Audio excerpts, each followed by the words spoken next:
Okay, we're live. Hi, this is William Ramsey. Welcome to William Ramsey Investigates. On today's show, I have a very special guest. He comes to us from London, Ontario, Canada. His name is Brian Martin, and he just published an excellent book. I highly recommend this book. The full title is From Underground Railroad to Rebel Refuge, Canada in the Civil War. And it's really interesting. It has just a different take on the background of the relationship between Canada and the U.S. in the 19th century. A lot of information that I wasn't aware of, and I learned a lot from reading the book. It's just published October 25th, 2022. There's an ebook, Kindle, and a hardcover version of it. Mr. Martin has written 10 books. He's written on other subjects, 6 on baseball, very prolific author, and has 41 years in journalism. He is an award-winning journalist for more than 40 years, like I said, telling the stories of southwestern Ontario, where most of the From the Underground Railroad to Rebel Refuge takes place. And he's written 2 true crime books as well as the 6 about baseball. So I'm glad to have him on the show. So Brian Martin, welcome to the show. Thank you, William. It's good to be here. Excellent. So for people who may not have heard your name, can you kind of talk about your background and then what led you to put together this very well written and very well put together book? Well, thank you. I grew up in the Toronto area, and I came down to London, Ontario, which is about 2 hours to the southwest, to attend university. Took journalism. I applied all over the place. I wound up at the newspaper here in London, and I spent 41 years writing the stories of people and places and the history of southwestern Ontario, which is the area that stretches from if your viewers can imagine a map, if you could imagine where Detroit is and where Buffalo is, we are that chunk of Canada that hangs down low and is on the north side of Lake Erie. It's called Southwestern Ontario, and London is the center of it. It's the largest city in that part of the Ontario, and I think it's the 10th largest city in the country now. And we were a very manufacturing sector. We were part of a rich agricultural region, and lots of businesses are here. So it's a city today of about 450,000, and back at the time of the Civil War, it had about 15,000. But it was a small city at the time, but an influential one. I've written a number of books, and I've made some great contacts with some historians in the city of London here and in the area. And there was a time about 2 years ago, a friend of mine who's a historian, he also happens to be an undertaker of all things. He's got a terrific sense of humor. He's a very dedicated historian, and he and I were chatting, and he mentioned that there's a rumor that there's some Confederate gold buried in his basement of his house, because after the Civil War, a fellow escaped from the Confederacy and came up here and lived for a time. And apparently he did some witching, some fellow that does the witching like you do for water or whatever. And Dowsing, yeah. Dowsing, that's it. That's the word. Thank you. And believes that there's some anomaly in the well in the basement of his house. Anyways, we were talking about that. And then he said, and there were a lot of people up here that, came up here after the Civil War, plantation owners, people who had enslaved Black people. And we had, people. And I said, really? And he says, yeah. So he took me out to one of the large cemeteries in London here, Woodland Cemetery. And he showed me a cluster of headstones. And all the headstones, there are about 12 or 15 of them, carrying about almost 20 names. And they were all indicated as people from been born in South Carolina, Charleston, South Carolina, and they died here in London, Ontario. Well, the interesting thing, it struck me quite interesting. First of all, there's no natural or logical connection between a place like Charleston, South Carolina, and London, Ontario. It's 1,000 miles away as the bird flies. And I was saying, well, that's sort of interesting. And you say they came up here after the Civil War. He says, yeah. And the most interesting thing to me, and somewhat bothering actually to me, was the fact that they were all buried alongside some of the most prominent figures in the city, some of the wealthiest and most influential citizens. Your listeners and viewers may be aware of Labatt Brewery, or Labatt's Beer it's called.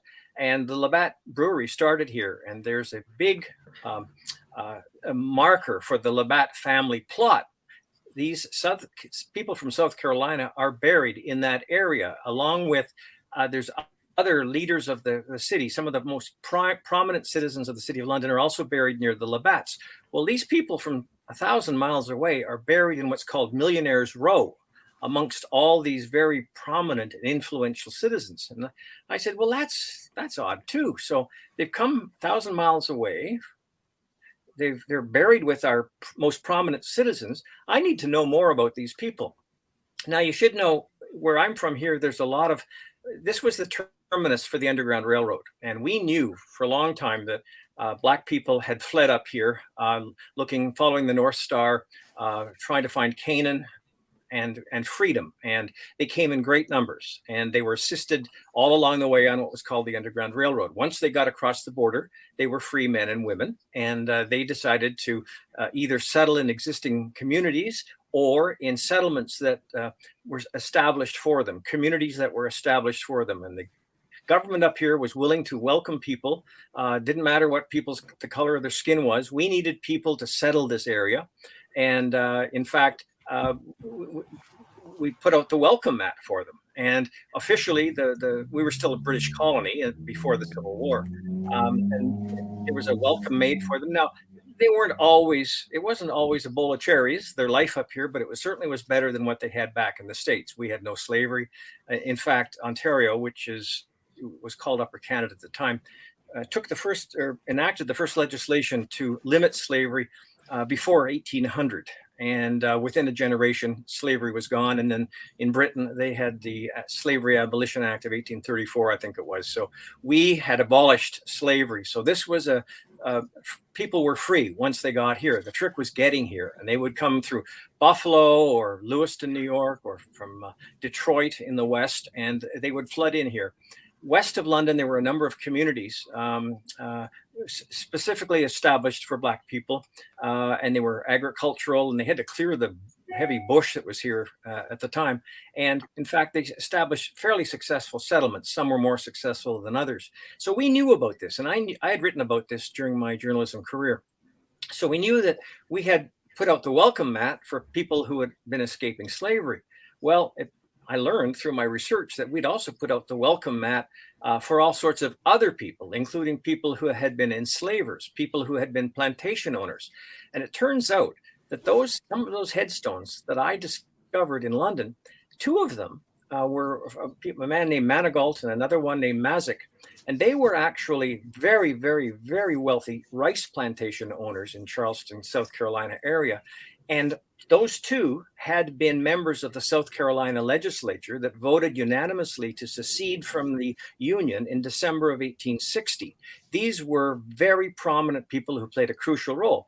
South Carolina secession, that was the first state to secede. It was one of the tripping points for starting the Civil War. And of course, Fort Sumter was in South Carolina as well. So these people played a crucial role. The more I dug into it, I found, my goodness, what an interesting situation.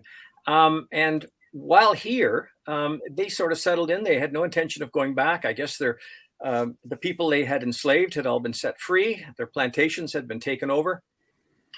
All they had was the money they came with. Now, they didn't have to work up here because they had sufficient funds, and they hung, I guess, with the elite of the city. And one of them, Manigault, he actually wrote a couple of rather racist books that defended the Confederacy and the fact that only large plantations run by white people could possibly succeed, things like that. So the people in London must have known about their tendencies, and yet they were still accepted. So I found it interesting that before the war, we had put down the welcome mat for people who were escaping slavery. And then after the war, we had the same welcome mat out, I guess, for people who had enslaved those earlier arrivals. Now, there was no sort of clash up here because London and to the east over toward Niagara tended to be where the Confederates and plantation owners tended to settle, whereas between London and down towards Windsor, Detroit to the west is where the largest concentration of former slaves and former enslaved persons and free Blacks had settled. So there wasn't really sort of a reenacting of some of the troubles from down south. Everybody sort of lived peaceably together. And I think the British authorities and then the Canadian authorities, we became Canada in 1867, sort of kept a lid on everything. And there was no particular problem of them living together. So anyway, bottom line is I stumbled onto this by looking at some headstones. And if would this be a good time to show the one headstone? Yes, okay. Yes, please do. This is one of the, if I can put it up here right.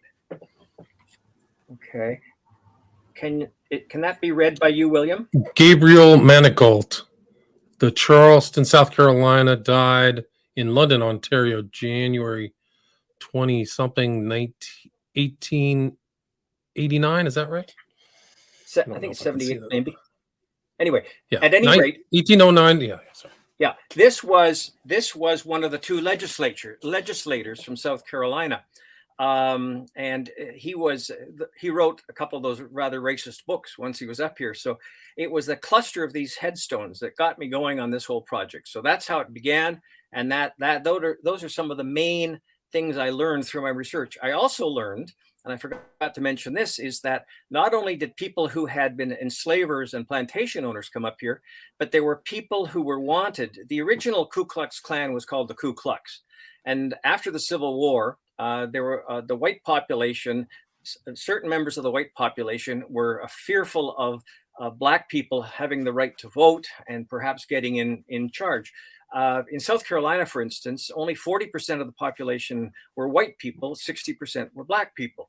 The white people in South Carolina, for instance, a number of them were unhappy at this turn of affairs, and a number of them resorted to joining the Ku Klux organization and resorted to violence to suppress the vote, cross burnings, lynchings, setting barns on fire, and all that sort of thing. So there was all this trouble that was going on there relating to the Ku Klux. Well, son of a gun, if London didn't attract Ku Klux people as well. A couple of the leaders of South Carolina, up from the north part of South Carolina, came here. One of them stayed here and became a respected doctor for a number of years. The other one came here briefly and then went over to Niagara-on-the-Lake, which is right at the border. And he owned a house there, a fairly substantial house, and owned it and held on to it for a long time. So we had all sorts of people come up here. And in the course of my research, I learned that in all, there were 40,000 Americans that came to Canada during the Civil War for various reasons, white and Black and Ku Klux people. And then at the same time, 20,000 Canadians went south and they joined both sides of the conflict. Most of them signed up for the Union side, but a few others signed up for the Confederate side. So it was a two-way street. The international border. We played a very interesting role. We had a front row seat to the terrible war that ripped your country apart. And I hate to say, London, for instance, profited handsomely from that by selling to both sides of the conflict. And when the Civil War was over, after selling all these horses and crops and machinery and guns and all that sort of thing, we went into a bit of a recession. Right, but there's so many major players have a bit of the Canadian territory in their background, whether it's Wilkes Booth, John Brown, Harriet Tubman. All these people all had one foot on Canadian border at one time, right? Or Canadian. Oh yeah. John Brown, he was up here raising money and trying to get volunteers to help him with his violent overthrow of the American government throughout 1858.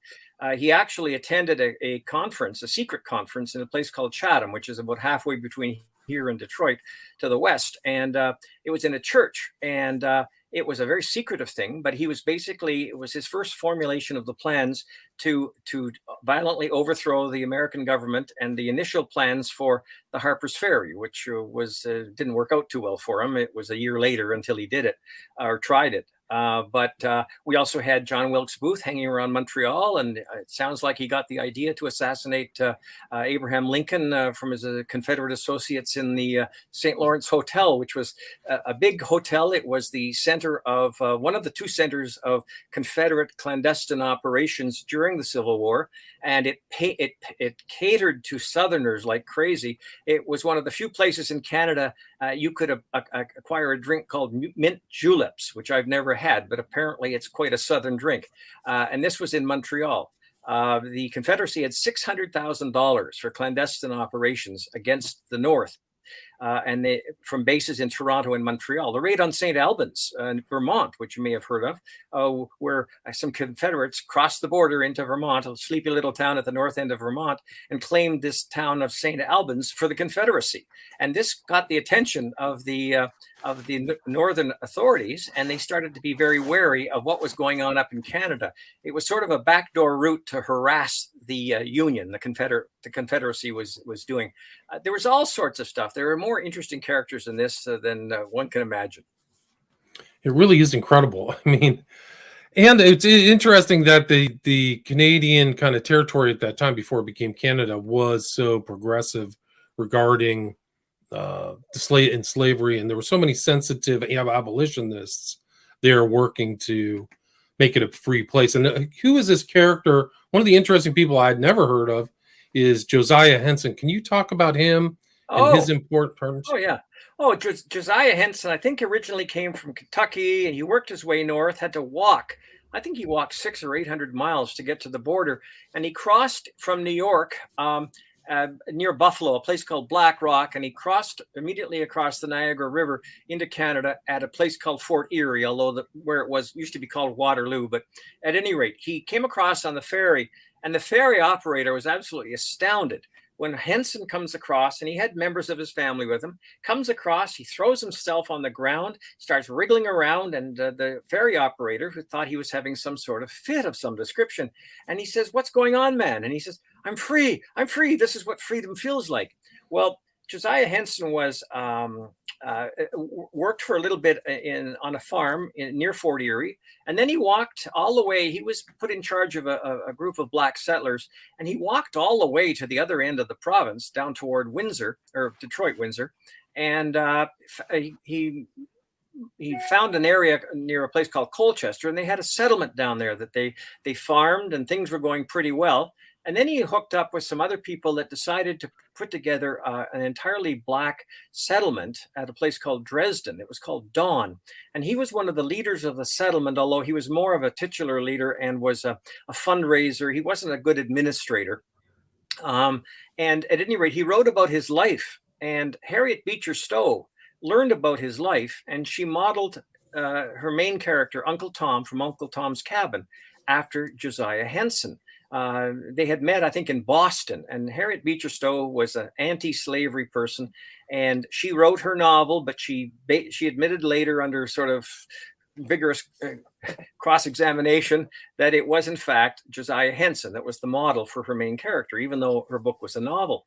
And Josiah Henson was very well respected. He was eventually received by American President Rutherford B. Hayes, and also by Queen Victoria. He was a figurehead. He worked very, very hard. He brought other black people to Canada as a conductor on the Underground Railroad, and had a very long and successful life. And where he lived in the Dawn settlement, his house still exists, and it's been dubbed Uncle Tom's Cabin, and it's part of a National Historic Site. So you can actually see the home of the man who inspired Uncle Tom's Cabin story, and see the cabin he actually lived in. Josiah Henson was a very interesting character and a leader. There were others. There was Harriet Tubman, and a number of others. But Josiah was the one that sort of caught people's fascination because of the Uncle Tom's book. Yeah, it's fascinating. And I didn't know that Harriet Beecher Stowe kind of followed up with, like, when people criticized her, she came out with another book justifying all her research and things like that. Well, to me, that was quite funny, because a novel is a novel. It's not truth. It's made up stuff. It comes out of people's heads. I'm a nonfiction writer. I couldn't possibly write a novel. I'm not that good a writer, and I wouldn't be able to keep the characters straight. And it's a different genre entirely. But she was criticized that this Uncle Tom character in her story was so unrealistic that, and even though it was a novel, she followed up with a book, you saw the title. It goes on for about 20 words, but it's her defense of her use of her defense of characters like Josiah Henson and Uncle Tom in her earlier book. I mean, that's interesting to me. I mean, here's a novelist trying to defend her novel writing as factual. Like, So anyway, who right. knows? She doesn't need to. And She then, I didn't mean, need to. I think that she is considered one of the main three people who influenced the beginning of the Civil War, like her writing, um, Harper's Ferry, and then something else. Like she was super influential, right? Oh, absolutely, absolutely. And just you mentioned it, and I don't want to for a minute leave a wrong impression here. Um, uh, while we were welcoming and we did our best, as from all my reading, there was in fact discrimination against the black people up here. It took the form of there was a member of parliament down in the Chatham area where the largest concentration of black people was. In fact, the town of Chatham, as it then was, about a third of the population of the community was black, and there was some resentment about them. There were some gerrymandering of some school district boundaries in order to exclude them. There were some other issues. The MP down there actually told people that he didn't want those people down here because it affects the property values. I mean, he was in the minority, but for the most part, they were accepted. And in fact, at the one settlement that they created, and there was this controversy among the black community themselves about whether they should be moving into existing communities and integrating immediately, or whether they should be in their own self-segregated communities to help each other in a sort of a collective way to succeed. Because sometimes they didn't. Not everyone had the skills needed to, start a new life from scratch. So anyway, but the bottom line is at the one community, Buxton settlement near Chatham, which is the most successful one, was founded by a white Presbyterian minister who was from Ireland originally and then had been in Louisiana. He inherited, his wife died. He inherited some enslaved people. He wasn't happy about that. He came to Canada and used the people that had been enslaved by him as the basis of this community. Well, this community did really well, and it one of the things that when black people came here, they wanted education. They had been denied education in the States. They felt education was the key to success.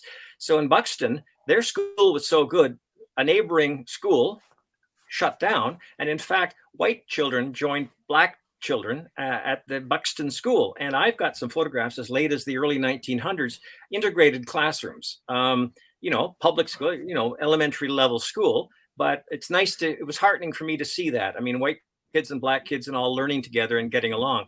That was kind of nice. But it wasn't a bowl of cherries for everyone all the time. There were some issues. Right. It's interesting. And you start really the first sentence in your book is about this woman. I never heard of Chloe Cooley. Can you talk about her importance and her historical legacy? Well, you're not alone because she's not well known. There's a plaque along the Niagara River to her, and it's only in recent years that people have sort of even that name is not familiar to people. Chloe Cooley, and in 1793,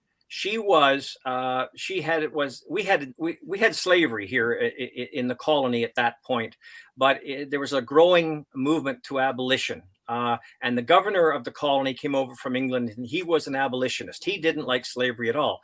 But the legislature had a number of landowners and property owners and wealthy people who had slaves. So he had to move slowly. But when he heard the story about Chloe Cooley, that was the beginning of the end of slavery here. Chloe Cooley had come across the river and with a fellow who had fought with against the revolutionary side. He was on the British side, and he was granted land in Upper Canada as a reward. And he had a big farm along the Niagara River. And he got wind of the fact that this new governor was wanting to get rid of slavery, and that he was worried that his investment, if slavery was abolished, his investment and he had a couple of slaves at least, would be lost. So before the government could act, he figured, well, I'm going to sell this. He sold this lady to an American across the river in New York State.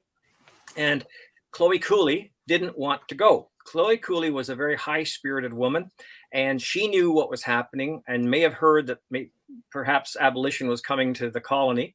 And when her owner told her that he was selling her to the state, she put up a big fuss. She had to physically be grabbed and forcibly taken down the riverside onto a boat and across the river to her new owner.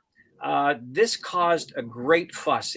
She put up one heck of a fight.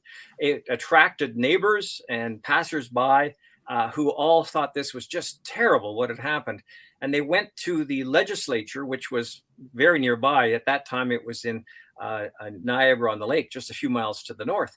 And eventually, Governor Simcoe learned about this, said, well, okay, we've got to start something. So they had an act to limit slavery was enacted because of the rough handling of Chloe Cooley. Now, we don't know what happened to Chloe Cooley. She was sold off. We never heard from her again. However, Simcoe, the guy who spearheaded the effort to begin the end of slavery, would be gone within a generation. He didn't want to abolish it right now because too many members of the legislature were enslavers, right? So it was within 20 years. No one was going to be retroactively freed, but anyone born from that point on would be considered a free person. So it would take about a generation before the vast majority of Black people would be free. Anyway, Simcoe didn't stay here that long. He was recalled to England and was about to be sent to another colony, or had been sent to another colony, when he took ill and died. However, his legacy is quite significant up here. We have a major lake, inland lake, called Simcoe. We have a town called Simcoe. We have a county called Simcoe. And he's well known. His tongue, we actually used to call the first holiday in August, Simcoe Day. So his name is well known. But Chloe Cooley, her name appears on a little plaque along a roadway along the Niagara River. And very, very few people in Canada, in Ontario, even know who Chloe Cooley is. So I decided to start the book with that, because that was the beginning of the end of slavery here, and the fact that it was followed up in a few years. And this was the first place in the entire British Empire that did anything to limit slavery. And then when in Britain in 1834, the abolition of slavery, that applied to us, of course. And then that sort of unlocked the doors. There had been a trickle before that, but when Britain formally abolished slavery, then that's when the Underground Railroad started to kick up, and we started seeing significant numbers of enslaved persons and free Blacks show up here. Right, it was in the thousands, tens of thousands, right? Made it all the way to Canada. Yeah, there were 40,000 altogether, 40,000 Americans. Because of censuses of the day, because of the time, we don't know the exact number. And I've seen numbers of 50 and 60,000. I took a rather conservative number of 40, and then 20,000 Canadians who went south. Now, some after the Civil War, some of the Black people returned to the States, and we have no idea of the numbers.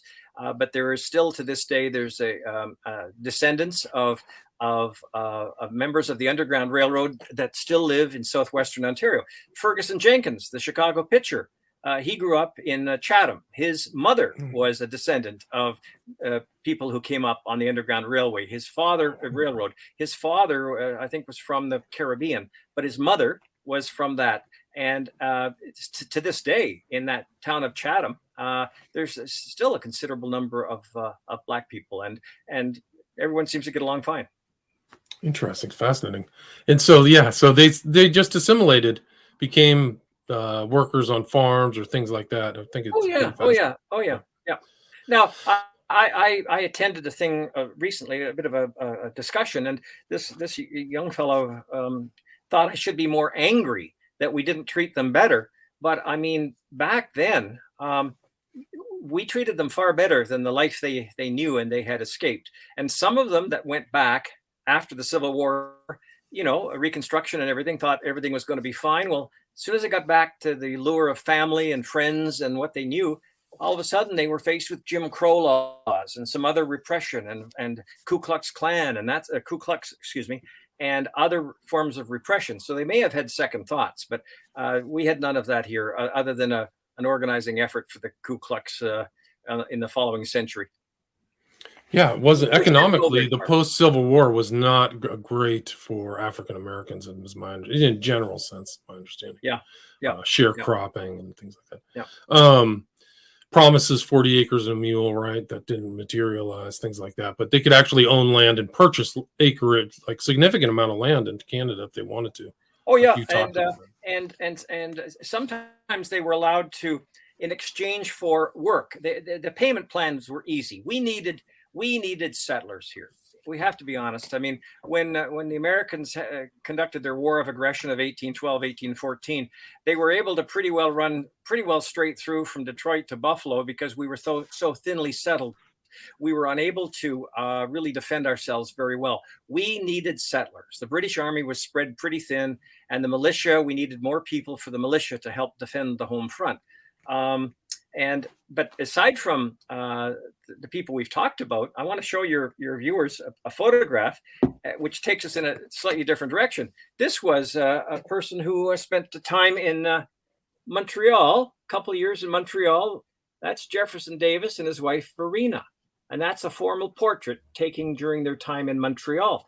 They put their kids in school up here. And this was a couple of years they spent in Canada before they went to Europe and then ultimately back to the States. But Jefferson Davis wasn't the only Confederate that came up here, because the little town of Niagara on the Lake I mentioned to you was full of Confederate generals, the Confederate envoy to Britain, a guy named James Mason, the former vice president of the United States, John Breckinridge, and the last secretary of war for Davis, Breckinridge. He lived in Niagara on the Lake, and he could see Fort Niagara, the American fort, right across the Niagara River. And in fact, he could hear the bugle calls waking the American soldiers in the morning. He was tantalizingly close, but there was an international border in between he and the Americans. And Abraham Lincoln, shortly before he died, and of course the Union was winning, was asked about what do we do about these Confederate leaders. He says best to let them run, because if we prosecute them, that will not help us get together again with the South. So basically, he suggested they should run, and run they did. And sometimes they didn't run very far, just across the border, like Breckinridge. Others went a little farther, like Jefferson Davis up to Montreal. But Niagara on the Lake, there was a number. Jubal Early, James Mason, Breckinridge. Avery, the head leader of the Ku Klux Klan, had a $60,000 reward on his head because of murder and terrorism with the KKK. He parked himself in Niagara on the Lake for quite a while. So we were the welcome mat yet again, and not just for plantation owners, but for some people that They got along pretty well. And in fact, Breckinridge, his neighbor, was in Niagara on the Lake for a time, was the publisher of the local newspaper. And he was quite sympathetic. He wrote very sympathetic articles about him. So we had a real interesting collection of people that I called it the attic. We acted as sort of an attic that when things got a little crazy down in your way. Robin Williams, I put that in the beginning of my book. Robin Williams said Canada is like the nice neighbor above the meth lab. We've sort of been an outlet for some of the people that wanted to get away from some of the madness, and some came and stayed permanently. Others came and just stayed for a little while until the heat was turned down. So it's been a very interesting thing it was a very interesting time being on the front row, watching this terrible conflict you had down there. And we benefited from it in many ways. We lost people, family members died in the Civil War, Canadians that went down to fight. Some of them went for the money, some went for the adventure. It was a two-way street. Right. And it became kind of like Casablanca of the 19th century, right? Like the Canadians became spies, assassins, bootleggers, just a whole mix of kind of like the cantina in Star Wars, just a whole mix of opportunists. And if you want to look to another era, we called them draft dodgers during the Vietnam War, but during the Civil War, they were called skedaddlers. And we had a large number of skedaddlers that came up here that wanted to escape military service. And as soon as they crossed the border, they'd thumb their nose back at the authorities, and they would get jobs and that sort of thing. Conversely, men called crimps, CRIMPS, would come up here looking to enlist young Canadian or British men in the Union, primarily the Union side, and they would get a fee for every person they brought back across the border and enlisted. And they would, ladies of the night would be enlisted to help them in this sort of activity. And the authorities here did not like the American crimps coming across the border and looking for naive young men to go and fight in their fight down there.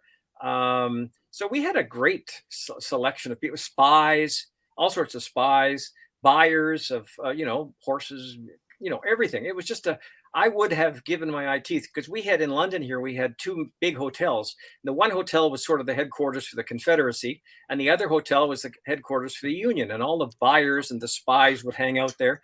And there's a story, and I've got it from two different sources, that Confederate families, several Confederate families were actually parked in the one hotel, the Tecumseh House Hotel. And one of the stories is that for a time, members of General Beauregard's family from the Confederacy were here. So it was an interesting time. I would have given my eye teeth to be walking around the streets of London, Ontario during the Civil War, because loose lips sink ships, and people were talking about all sorts of plots and all sorts of things. The Confederate spy operation in Toronto and Montreal was doomed because too many people were telling too much, and things like the plan to break into Johnson's Island off Sandusky in Lake Erie and free all the Confederate prisoners and generals and stuff. The word of that got out, and that failed. There were a number of things, a number of operations that failed because they couldn't keep a secret, or there were spies everywhere. It was an interesting time. And even before the Civil War, weren't there kind of bounty hunters coming up there trying to look for escaped slaves and things like that? Absolutely. They were the Fugitive Slave Act, I think it was, of 1830. I can't remember the year exactly, but it empowered people, slave owners, to hire people to go and retrieve their quote unquote property. And these people would come across the border, and they would, as best they could, they would try to, take people back to their rightful owners for a nice reward. The government up here tried to stop that. And what happened is that the Black population, for instance, in the place called Niagara-on-the-Lake, which is right at the border, because of the predations of these bounty hunters, these people who are looking for warm Black bodies to return to the South, the Black population moved away from the border, so that if Americans, the little network of information, if the network told them that there were people in the area, they could prepare more easily.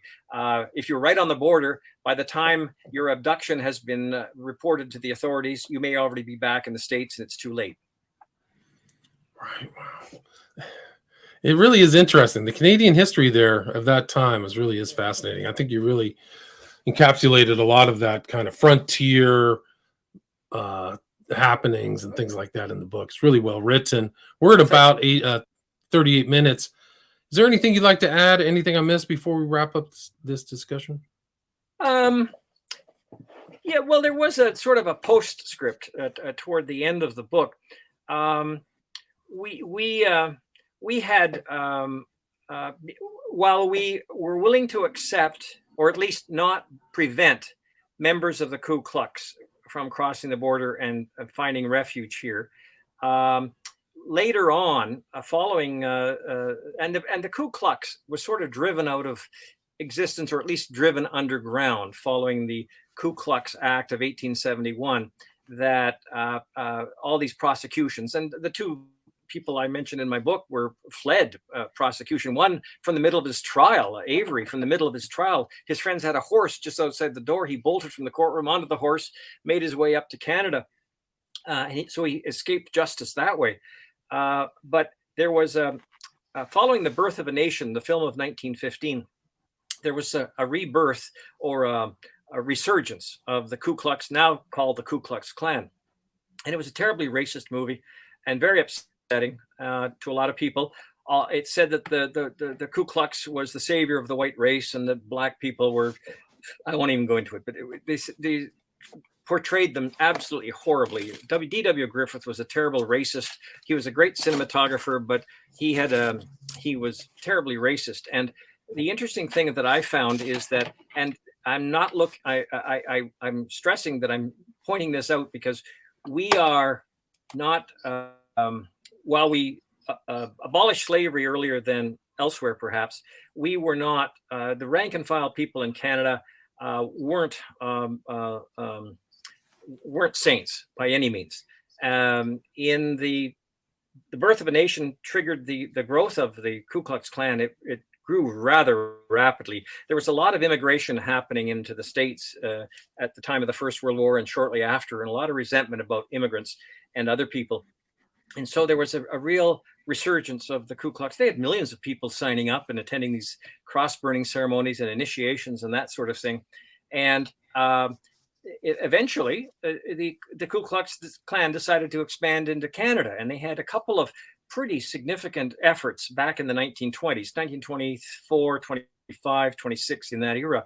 And I was quite stunned to learn about a few rallies. And I've got a photograph here. This was a rally of the Ku Klux Klan just outside of London, the city I'm in now, in 1925 in a little town called Dorchester.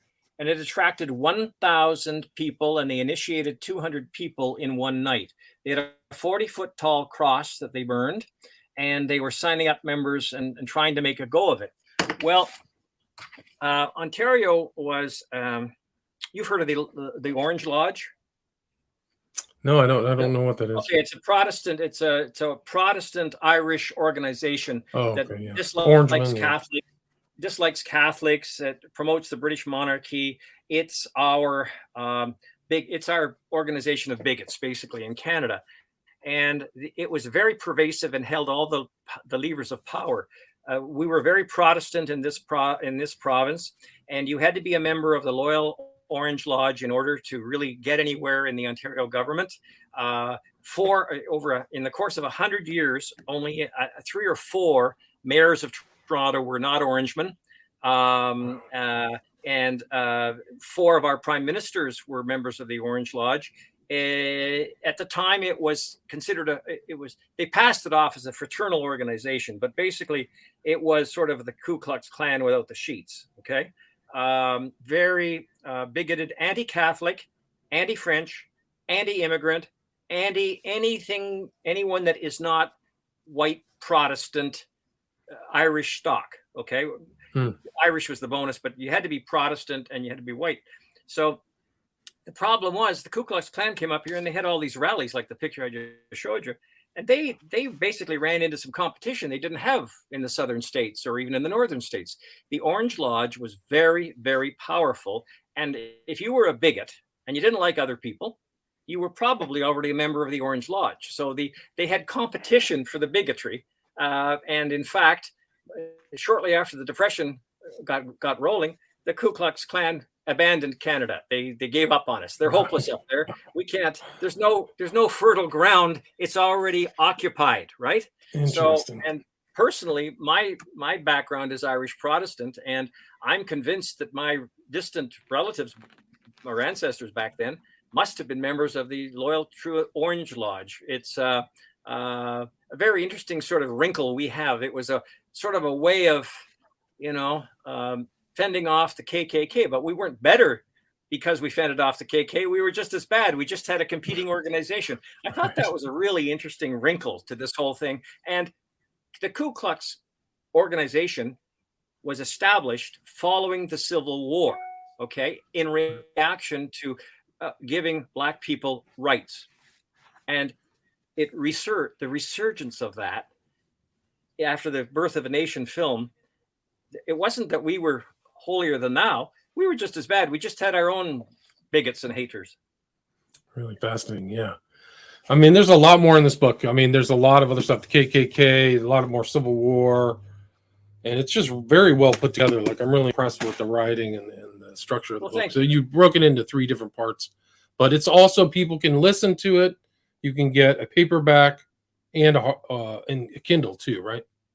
Yeah, it is. There's no hardcover. It's just paperback, or ebook or audiobook. We've actually got a movie option. Maybe someday it'll be a movie. I'm not holding my breath, but it's got so many interesting characters, and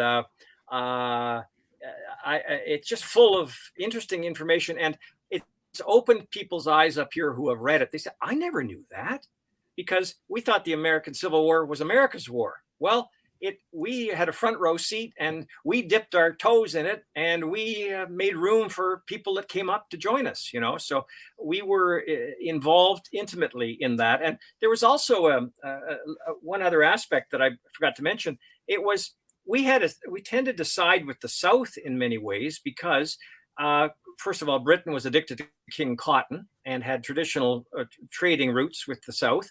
But we were worried that when it was apparent that the North was going to win the war, that after they defeated the South, they would turn their guns north, and they would complete the war of aggression they started in 1812-14 and take over Canada. And William Seward, the Secretary of State, was constantly pushing to annex Canada. So we were concerned for our own safety and tended to be sympathetic toward the South. And it's interesting that shortly after the Civil War, one of our leaders decided we better band together now, or we may be in trouble. And we became Canada in 1867. And it was out of fear that we might be embroiled in more conflict. Interesting. Fascinating. And where's the best place for people to reach out with you, Brian, if they want to talk with you? Well, they can get me at Chip at Large on Twitter, or just Chip Martin at Facebook. On Facebook, Chip Martin is my nickname. My legal name is Brian, and I write all my books in Brian. The very first publisher, his name was Richard. Don't call me Dick Taylor. He said, we can't have an author named Chip Martin for a murder trial, a murder case. And I went, okay, whatever you want. So even though Brian is my legal name, I go by it for my books, but I'm Chip Martin in terms of social media. And what were the two true crime books that you worked on? What were the crime? The first one was called Bucksbaum, A Murderous Affair, and it was about a very wealthy millionaire nursing home operator and very religious man who fell in with some bad people and arranged the roadside murder of his wife in a very public fashion. It was a nationwide story. That was back in the 80s. And then a few years later, one of our lawyers in London committed the largest bank fraud committed by an individual in Canadian history at that time. He defrauded some of our biggest banks and some of his best friends, grand total of about $150 million, and he was sent to prison. So those were my two true crime books. And then I did a book about my great uncle Ernie, who became fabulously wealthy with a gold mine in Northern Ontario, and was the right-hand man for Sir Harry Oakes, who was wound up being murdered in the Bahamas. A few books have been written about him. And then I did 6 baseball books, a variety of topics about some of our Canadian contributions to the game and about some very prominent people in the American game, Barney Dreyfuss, Pud Galvin, and I had a nice run with baseball books. And this is my first straight history book in some time, and it's been a lot of fun. Awesome. Well, congratulations. Just published October 25th, 2022. Again, the full title is From Underground Railroad to Rebel Refuge, Canada in the Civil War. And the author, again, is Brian Martin. So Brian, or Chip, thanks so much for your time. Thanks, William. I've enjoyed it thoroughly. Thanks so much. Likewise. Stay there. Take care. Stay there.